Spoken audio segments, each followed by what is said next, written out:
ఇంట్లో కూర్చుని ఇంగ్లీష్ నేర్చుకోవాలనుకుంటున్నారా? అయితే వెంటనే మా స్పోకెన్ ఇంగ్లీష్ క్లాసెస్‌కి కాల్ చేయండి.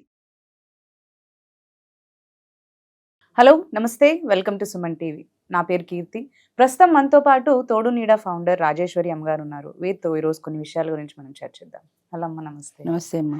అయితే ఇప్పుడు చూస్తున్నట్లయితే మనకి ఎక్స్ట్రా మ్యారిటల్ అఫైర్స్ చాలా ఎక్కువైపోతున్నాయి. ఎక్కువైపోయాయి. అవును ఇంతకు ముందు చూస్తే ఓన్లీ హస్బెండ్సే అంటే మగవాళ్ళకే ఉండేది. అవును బట్ ఇప్పుడు ఆడవాళ్ళు కూడా సేమ్ అదే రీతిలో తీసుకోలేదు. వచ్చేస్తున్నారు. అవును అయితే ఇలాంటివి కాకుండా ఉండాలంటే ఒకవేళ భార్య ఏదన్నా ట్రాక్స్ వేరే- మారుతుంది వేరే అనుకున్నా, వేరే విషయాలు- వాళ్ళతో ఉంటుంది అని తెలిసిన అలాంటివి అవాయిడ్ చేయాలి అంటే, అలాంటివి ఏమీ జరగకుండా ఉండాలంటే భర్త ఎలాంటి జాగ్రత్తలు తీసుకోవాలి అంటారు? నాకు నిన్న ఒక ఫోన్ వచ్చిందమ్మా. ఒక అమ్మాయి 47 ఇయర్స్ అమ్మాయికి, అదే మీ వీడియోలు అవి చూస్తుంటానండి. 50 ఏళ్ళకి కానీ మీరు తీసుకోరు కాబట్టి నేను సోషల్ సర్వీస్ చేద్దాం అనుకుంటున్నాను మీ దాంట్లోకి వచ్చి. అమ్మ మా దాంట్లో దానికైనా 50 ఉండాలి, దానికైనా సింగిల్ ఉండాలి. నీ భర్త ఉన్నాడు కాబట్టి నీకు ఇందులో అవకాశం లేదు. సోషల్ సర్వీస్కి అయినా సరే మాకు సింగిల్నే తీసుకుంటాం. నీ భర్తకు నీకు ఏమైనా గొడవలు ఉన్నాయంటే గొడవలు ఏం లేవండి, ఆయన నన్ను బాగానే చూసుకుంటారు, నాకు కొడుకున్నాడు, పెద్ద ఇష్యూస్ ఏమీ లేవు. అయినా కూడా ఎవరైనా ఒక మంచివాడు దొరికితే వాడిని పెళ్లి చేసుకుందాం అనుకుంటున్నా. అయ్యో, ఎట్లా చేసుకుంటావు? ఈ భర్త ఉండగా ఆయనకి విడాకులు ఇచ్చేద్దాం అనుకుంటున్నా. అమాయకురాలో తెలియదు, అతి తెలియదు. విడాకులు ఇవాళ నువ్వు అప్లై చేయగానే రేపు తమలపాకులు చేతిలో పెట్టినట్టు పెడతారా విడాకులు? ఎన్ని సంవత్సరాలు కోర్టులో తిరగాలి? అసలు అదొకటి. నీకు కాలేజీలో చదివే వయసున్న కొడుకున్నప్పుడు ఇన్ని సంవత్సరాల 10-15 సంవత్సరాల ఎమోషనల్ రిలేషన్ లేదా ఆయనతో? ఆయన నేను కొట్టట్లా, తిట్టట్లా, సాడిస్ట్లా బిహేవ్ చేయటల్లా. ఆయనకి ఏదో షుగరో ఏదో ఉంది, సరే అదేమంత పెద్ద నీకు మంచాన పడి సేవలు చేసే వ్యాధి ఏం కాదు కదా. షుగర్ ఉంటే టాబ్లెట్లు వేసుకుంటే తిరుగుతూనే ఉన్నారు కదా. నీకు ఆయనతో సుఖం లేదు, ఆవిడ భాషలో చెప్పాలంటే ఆయనతో నీకు శారీరక సుఖం లేదు కాబట్టి వేరే ఎవరినైనా చూసుకుంటావు. మరి దీన్ని ఏమనాలి? ఇల్లీగల్ అనాలా, లీగల్ అనాలా? నేను విడాకులు ఇచ్చేసి పెళ్లి చేసుకుంటానంటే విడాకులు ఎన్ని సంవత్సరాలు పడుతుంది? మ్యూచువల్ అండర్స్టాండింగ్తో ఉంటే పోనీ విడాకులు వస్తుందేమో. ఆయన ఇవ్వడు, నువ్వు ఎన్నేళ్ళు కోర్టు చుట్టూ తిరుగుతావు? కింద కోర్టు కాకపోతే పైకోర్టు కాకపోతే పైకోర్టు, అలా తిరుగుతూనే ఉంటావా? ఆయనతో ఏదైనా ప్రాబ్లం ఉంటే నువ్వు ప్రూవ్ చేయగలిగితే పలానా ప్రాబ్లం ఉంది ఆయనతో, నువ్వు ప్రూవ్ చేయగలగాలి. అప్పుడు కూడా ఎన్ని సంవత్సరాలు పడుతుంది? నీకు 50 దాటిపోతాయి ఇవన్నీ అయ్యేప్పటికీ. ఏం చేస్తావు పెళ్లి చేసుకొని? అంటే పెళ్ళిళ్ళు 57 వాళ్ళకి అవుతున్నాయి, కానీ అసలు నీ ఆలోచన తప్పు కదా. కొడుకుని ఏం చేస్తావు? కొడుకుని నాతో పాటు తీసుకెళ్ళిపోండి. అసలు ఆలోచన ఉండి మాట్లాడుతుందో ఆలోచన ఉండకుండా మాట్లాడుతుందో? నాకు తెలిసినంత వరకు చిన్నపిల్లలు అయితే తల్లికి ఇస్తారు, ఇంకా తల్లి సంరక్షణ అవసరం కాబట్టి.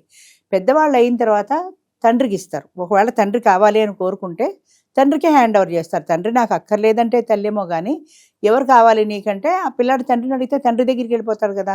లేదు, తండ్రి తీసుకోలేదు, నీ దగ్గరే ఉన్నాడు, నీకేమన్నా ఆస్తుందా? ఉద్యోగం చేస్తున్నావా? ఆ పిల్లాడి చదువు సంజయ్ ఇవన్నీ ఎలా చేస్తావు? నువ్వు బతకాలి, చేసుకోబోయేవాడు నీ కొడుకు ఖర్చులు ఎందుకు భరిస్తాడు? పైగా ఎవడైనా మంచివాడు దొరికితేనే. నాకు అర్థం కాని విషయం ఏంటంటే వీళ్ళే కదా అందరూ అదే మంచివాడు దొరికితే మంచి, అదేమీ వంకాయలును బంగాళదుంపలు కాదు, పుచ్చా చచ్చా చూసి తీసుకోవడానికి. ఎవడి ముఖం మీద వీడు మంచివాడు వీడు దుర్మార్గుడు అని రాత ఉండదు. నిన్న మొన్నటి దాకా కాపురం చేసి పేపర్లో చూసాను చూడు, వాడు నరికి చంపేసి ముక్కలు చేసి కుక్కర్లో పెట్టి, అంత క్రుయాలిటీ వాడి ముఖంలో ఏమైనా తెలుస్తుందా? వాడి పక్క ఇరుగు పొరుగు ఎవరైనా వాడిని గుర్తించగలిగారా వీడు ఇంత క్రూయల్ మనిషి అని? వాడు ఆ కార్యక్రమం చేసేదాకా తెలియదు. అంచేత ఎవరు మంచి ఎవరు చెడ్డ అనేది వాళ్ళ సాంగత్యంలో, వాళ్ళిద్దరూ కలిసి జీవించడంలో ఉంటుంది. ఒకరి అభిప్రాయాలు ఒకళ్ళు అర్థం చేసుకోవటంలో. పైగా ఇంకొక ప్రాబ్లం ఏంటంటే అమ్మాయి మాట్లాడుకుంటూ వెళ్ళిపోతుంది, మధ్యలో మీరు ఏదైనా చెప్పినా ఆగదు.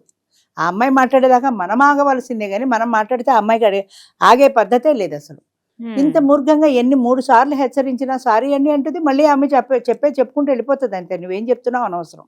ఇంత ఓర్పు సహనం లేని దానివి, అవతల వాళ్ళు ఏం మాట్లాడుతున్నారో విని అర్థం చేసుకునే సహనం లేని దానివి నేను ఎవరు చేసుకుంటారు? ఇలాగే 2 రోజులు మాట్లాడిన తర్వాత 3వ రోజు వాడికి అర్థమైపోదా నువ్వు ఎలాంటి దానివో? పైగా ఎవరైనా మంచి వాడిని చూసి పెళ్లి చేసుకుందాం అనుకుంటాను. నువ్వు కూడా మంచిగా ఉండాలి కదా. అవతల వాడు మంచి ఒకటే సరిపోదు, ఇద్దరు ఉండాలి. అలాగే ఇప్పుడు భార్యాభర్తలు ఇద్దరు కూడా ఒకరికొకరు మంచిగా ఉండాలి, ఒకరినొకరు అర్థం చేసుకోగలగాలి, ఒకరి కష్ట సుఖాలు ఒకళ్ళు పంచుకోగలగాలి. ఏవైనా చిన్న చిన్న అడ్జస్ట్మెంట్లు ఉన్నా తేడాలున్నా సర్దుకోగలగాలి. సర్దుకోవడం అనేది చాలా ముఖ్యమైనది, చాలా ఇంపార్టెంట్. ఏ ఇద్దరు వ్యక్తులైనా సరే కలిసి ఉన్నప్పుడు ఏదో ఒక తేడాలు వస్తాయి. అది సర్దుకుంటూ పెడితేనే జీవితం. నా ఇష్టమే కావాలి, నా మాట వినాలి అంటే ఎలా జరుగుతుంది? ఇప్పుడు మీరు అడిగారు ఏం చేయాలి అని. ఆమె చెప్పినట్టు నువ్వు పాదాలకి వందనం చేసినా ఆవిడ వినదు.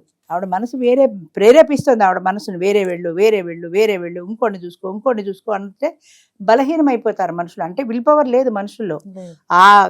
అది తప్పు, నేను ఈయనతో కలిసి ఉన్నాను, ఈయనతోటే ఉండాలి అన్న భావన 50 ఏళ్ల క్రితం ఆడవాళ్ళకు ఉంది, కానీ ఇప్పుడు లేదు. వీడికి కాకపోతే ఇంకోటి చేసుకుంటాం, ఇంకోటి కాకపోతే ఇంకోటి చేసుకుంటాం, ఇంకోటి కాకపోతే ఎంతమందిని మారుస్తావు? ఈ భర్త క్రూయల్ ఏం కాదు. అవును. మరి ఎలాంటప్పుడు అసలు మార్చాలనే ఆలోచన ఎందుకు ఎందుకు వచ్చింది నీకు? అంటే ఏంటంటే నా మనసు ప్రేరేపిస్తుంది అంతే, చేంజ్ కోరుకుంటోంది. మనసులో హోటల్ భోజనం ఎలా ఒకే హోటల్లో తినమో, ఒకే సినిమా చూడమో, ఒకే షర్ట్ వేసుకోమో, ఒకే డ్రెస్ వేసుకోమో అని అలా అనుకుంటారో, సంసారంలో కూడా ఒకే మనిషితో మేము శాశ్వతంగా సంసారం చెయ్యం. మాకు చేంజ్ కావాలి, చేంజ్ కావాలి. ఇలాంటి భార్యలు కానీ ఇలాంటి భర్తలు కానీ ఉంటే ఎంత జాగ్రత్తగా నువ్వు చూసుకున్నా వాళ్ళ మనసు కొత్తదనం కోసం వెంపర్లాడుతూనే ఉంటుంది, కొత్తదనం కావాలనే ఉంటుంది. It is a psychological disorder. నన్ను అడిగితే మనసుని కంట్రోల్ చేసుకోలేకపోవటం, ఎక్సెంట్రిక్ బిహేవియర్ అనేది ఒక సైకలాజికల్ డిజార్డర్. అది ఉందో లేదో తెలియదు కానీ ఈ రకమైనటువంటి మానసికమైన దీని ఆ క్రుయాలిటీ ఉంది చూడు, చంపి కుక్కర్లో పెట్టి ఉడికించి ఎందుకని అట్లా చేస్తున్నాడంటే వాడు మనసు ప్రేరేపిస్తోంది అలాగా, కాబట్టి అలా చేస్తున్నారు. అంచేత ఒకళ్ళొకళ్ళు అర్థం చేసుకున్నప్పుడు ఇలాంటి భావాలు రావు. ఒకరి కోసం ఒకరు మెయిన్ అర్థం చేసుకోవడం అంటే నీ కోసం నేను, నా కోసం నువ్వు అనే భావన ఉన్నప్పుడు ఇద్దరి మధ్యన ఒక సాంగత్యం ఉంటుంది, ఒక ఎమోషనల్ రిలేషన్ ఉంటుంది. ఆ ఎమోషనల్ రిలేషన్ అనేది ఉన్నప్పుడు వేరే వ్యక్తి గురించి అసలు నీ ఆలోచనే పోదు. అది లేకుండా ఈ వ్యక్తితో ఎమోషనల్ రిలేషన్ ఇన్ని సంవత్సరాలు నువ్వు సంసారం చేసావు, కొడుకుని కన్నావు, కొడుకు పెద్దవాడు అయ్యాడు, అయినా నీ భావన అటే పోతుంది కానీ ఇటు రావట్లా. ఎందుకని? మనసు కొత్తదనం కోరుకుంటుంది అంతే. ఇందులోకి ఎందుకు వస్తుంది అంటే సర్వీస్ చేయడానికి ప్రపంచంలో ఎన్ని ఎన్జిఓలు లేవు. నువ్వు సర్వీస్ చేయాలంటే నువ్వు సొంతంగా పెట్టుకో, సొంతంగా పెట్టుకోకపోతే వేరే చేసుకో, చాలా ఉన్నాయి కదా. ఇక్కడ ఏమి జీతాలు ఇచ్చేది కాదు, ఇది ఎన్జిఓ కాబట్టి ఫ్రీ సర్వీస్ చేయాలి. ఫ్రీ సర్వీస్ మరి ఎలా చేస్తావు? కాంటాక్ట్స్ కోసం, అంతే కదా. అవునన్నా కాదన్నా, అబ్బాయి అమ్మాయి అందుకు కాదండి అన్నా సరే కాంటాక్ట్స్ కోసమే. ఎవడో దరిద్రుడు 47 ఏళ్ళు యంగ్ కదా అనుకుంటా టెంప్ట్ అవుతాడు, వాడితో వెళ్ళిపోతావు. ఈ పిల్లాడిని వదిలేసి లేదా పిల్లాడిని తీసుకుని వెళ్ళిపోతావు. రేపు పొద్దున్న ఈ పిల్లాడితో గొడవలు వస్తాయి మీ ఇద్దరి మధ్యన. ఈ పిల్లాడిని ఏం చేస్తావు? వీడెందుకు మన మధ్యలో ఉంటాడు, వాడిని ఏం చేస్తావు? వాడిని హాస్టల్లో పెట్టి చదివించాలంటే వాడికి 300 లక్షలు గుమ్మరించాలి కదా. వాడు ఇంజనీరింగ్ చదువుతానంటే ప్రైవేట్ కాలేజీకి ఎన్ని లక్షలు వాడెందుకు ఇస్తాడు? అది ఎందుకు అర్థం కాదు. నా పిల్లలకి వాడి వాళ్ళని ఎందుకు అనుకుంటారు? అసలు పిల్లలు ఉన్న వాళ్ళకి వేరే మనసు ఎందుకు పోతుంది? ఇప్పుడు విడాకులు ఇచ్చుకొని పిల్లల్ని తల్లి దగ్గర వదిలేసి పెళ్లి చేసుకుని వెళ్ళిపోయిన మగవాళ్ళు ఎంతో మంది ఉన్నారు. కానీ తల్లులు ఒకప్పుడు ఇష్టపడేవాళ్ళు కాదు పిల్లల్ని వదులుకోవడానికి. పిల్లల్ని తీసుకునే ఇంత తంటాలు పడుతూనే ఏ ఉద్యోగమో సద్యోగమో ఉన్నంతలోనే ఆ పిల్లల్ని పెంచుకోవాలనుకునేవాళ్ళు కానీ పిల్లలు వద్దు అనేవాళ్ళు కాదు. ఇది వరకు ముఖ్యంగా చెప్పాలంటే పిల్లల కోసమే జీవితం. పిల్లి కూడా పిల్లల జోలికి వెళ్తే గుడ్లు పీకుతుంది. అంటే పశువులు కూడా వాటి పిల్లల జోలికి వెళ్తే ఊరుకోవు. అలాంటిది అది వదిలేసి పిల్లల్ని వదిలేసి నేను కోరుకున్న వాడితో వెళ్ళిపోతాను, ఈ వయసు సెగ తప్ప ఇదేంటి కోరుకున్న వాడు 50-60 ఏళ్ళ వాడిని కోరుకోవు, 70 ఏళ్ళ వాడిని కోరుకోవు, యంగ్ వాడిని కోరుకుంటావు. What is the reason? Young వాడిని కోరుకోవడంలో నీ ఉద్దేశం ఏంటి? వాడితో సంసారం చేస్తే హ్యాపీగా ఉంటుందని. ఈ దిక్కుమాలి సంసారం 50-60 ఏళ్ల తర్వాత ఏం చేస్తావు చెప్పు? అప్పుడు ఉండదు కదా, అప్పుడు ఉండదు కదా. 25 ఏళ్ల వాళ్ళ 60 ఏళ్ల వయసులో నువ్వు సంసారం చేయలేవు కదా. మరి ఆ కాడికి ఉన్న వ్యక్తిని వదిలేసి కొత్త వ్యక్తి 60 ఏళ్ళు వాడికి వస్తాయి కదా ఎప్పుడో ఒకప్పుడు. వాడు 50 ఏళ్ళ వాడిని నువ్వు చేసుకున్నావు, వాడికి 10 ఏళ్ళలో 60 ఏళ్ళు వస్తాయి. ఆ తర్వాత వాడితో నువ్వు సంసారం చేయలేవు, అప్పుడు ఏం చేస్తావు? అదే ఆ ఆలోచన ఎంతసేపు సంసారము అనకూడదు కానీ సెక్స్ మీదకి పోయినంతగా మైండ్కి దేని మీదకి పోట్ల. అంటే అది మరి మనుషులు ఏమనాలో ఆ మనసు అలా ప్రేరేపిస్తుంది అంతే. కంట్రోల్ లేదు కాబట్టి అటు ఎటు ప్రేరేపిస్తే అటు వెళ్ళిపోతుంటారు అంతే. సో ఇలాంటి మనస్తత్వం ఉన్నప్పుడు ఎంత జాగ్రత్తలు తీసుకున్నా లాభం లేదు. కాకపోతే ఏంటంటే ఒక అంట కనిపెడుతూ ఉండాలి. ఒక ఆయన మాకు 65 ఏళ్ళ ఆయన ఏం చెప్పాడంటే నా పక్క నా భార్యలా ఉండాలండి, నా కూతురులా ఉండకూడదు, నాకు యంగ్ అక్కర్లేదు, నాకు 60 ఏళ్ళ ఆవిడైనా పనికొస్తుంది అన్నాడు. ఎంత మంచివారు సార్, అందరూ 30 లేవా 40 లేవా అడుగుతుంటే మీరు 60 ఏళ్ళ ఆవిడ కావాలన్నారు అన్నాను. అంటే ఆయన ఏమన్నాడంటే మంచిగా పాడమ్మా, 30 ఏళ్ళ దాన్ని కట్టుకున్న దగ్గర నుంచి నాకు ఆఫీస్కి వెళ్తే మనశ్శాంతి ఉండదు, ఇది ఇక్కడ ఏం దుకాణం ఓపెన్ చేసిందో అని. 60 ఏళ్ళ దాన్ని పని చేసుకుంటే కనీసం ఇంట్లో పడి ఉంటుంది కదా, సేఫ్టీ ఉంటుంది, సెక్యూరిటీ ఉంటుంది. అందుకని 60 ఏళ్ళ ఆడదాన్ని కోరుకుంటా అన్నాడు. కానీ ఆయన చెప్పింది ఎంత నిజం. నేను 30-40 ఏళ్ళది యంగ్ కావాలని ఉర్రూతులు ఊగిపోతుంటారు. యంగ్ నువ్వు ఎక్కడ కాపలా కాయగలవు? శీలం అనేది ఎప్పుడో తొంగలోకి తొక్కేశారు, క్యారెక్టర్ అనేదే లేదు. అసలు లేదని నేను అన్ను, చాలా తక్కువ సంఖ్యలో ఉన్నారు క్యారెక్టర్ గురించి. అంచేత నువ్వు నీ వయసు సమవయసు వాళ్ళని చూసుకుంటే నీకు ఈడు జోడు కుదురుతుంది తప్ప 24 గంటలు దాన్ని ఎక్కడ కాపలా కాస్తావు.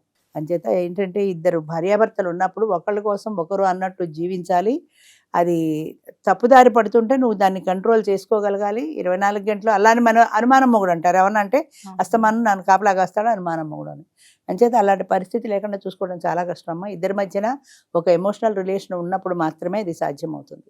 అంతేగాని మొగుడు మీద కాపలా పెళ్ళాం మీద కాపలా మొగుడు నీకు ఆవిడెవరో ఫోన్ చేసింది, నువ్వు రాత్రి ఎందుకు ఫోన్ ఎత్తుతావు, నేను ఎక్కడో కార్టూన్ చూశాను, రోజు అది ఎవరితే నీకు పొద్దున్నే ఫోన్ చేస్తుంది అంటే వాడు అన్నాడు అది ఫోన్ కాదే అలారం పెట్టుకుంటాను నేను 6 గంటలకి అది అలారం మోగుతుంది అని. అంటే అనుమానం పెళ్ళాం అయితే ప్రతిదీ అనుమానమే, అలాగే అనుమానం మొగుడైనా ప్రతిదీ అనుమానమే. అంచేత ఒక అండర్స్టాండింగ్తో వెళ్ళిపోవాలి. ముఖ్యంగా ఒక ఎమోషనల్ రిలేషన్ అనేది ఉండాలి భార్యాభర్తల మధ్య. అది ఉన్నప్పుడే సాధ్యం అవుతుంది, అది లేనప్పుడు సాధ్యం కాదు. Thank you. థ్యాంక్ యూ అమ్మా.